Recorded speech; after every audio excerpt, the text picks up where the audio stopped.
the Browning Buckmark. Not a euphemism for the aftermath of sheets while testing the limits of a safe word, but rather a break barrel pistol in .177. Now normally I give you the long version, short version, but this is such a simple pistol that there's just the short version. It's made mostly out of metal, and the grips are almost rubbery and feel kind of nice in the hands. As such, it's 700 grams in weight and 30 centimeters in length. The rear sights are adjustable for windage and elevation, and the front are fixed, and I painted a little white dot on myself just to make it clearer. There's a Picatinny weaver rail on top, and there's no threads for safety at the front. Now, it's advertised as being 2 joules, and it has a rifle barrel.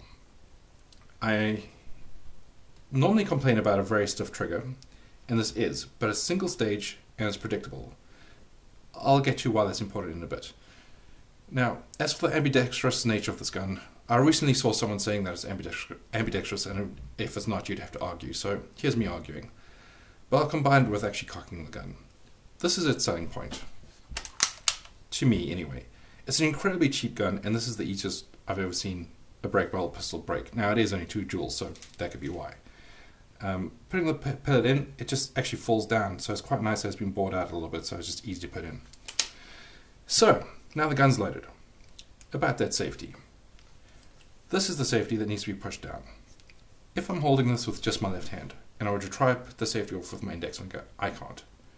If I were to try to pull my thumb over to do it, that is precarious. That's keeping the gun floating in the air, which might fall, which might cause me to pull. So, I'd say, if you're going to do it, lean over, push like that, and then fire. So let's just see that trigger in action. Like I said, a single stage and stiff, so there's no creep, and then it goes off. So that actually helped me practice my trigger discipline, and we'll get the shooting segment now where you can see how loud it is, and I'll be using some Meisterkugeln pellets from 6 meters. Here we go.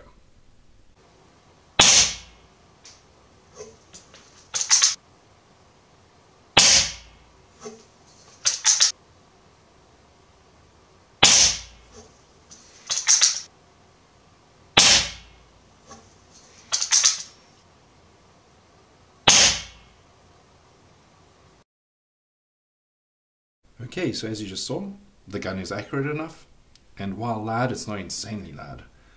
Now this gun is actually the first Airgun I ever bought. It was cheap, just like I am, and it was readily available, so I got it.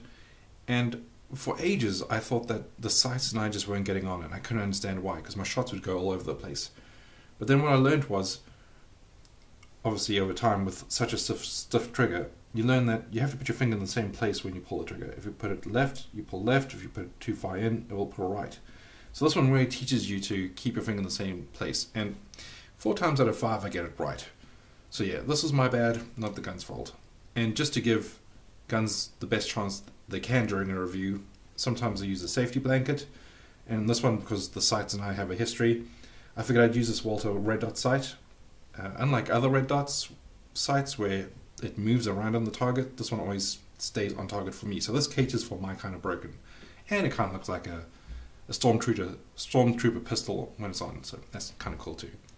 So yeah, it's a cheap pistol, it's easy to cock. If it was easy to cock and the trigger was easy enough, then I'd say it was good for younger people, but that trigger probably isn't so much.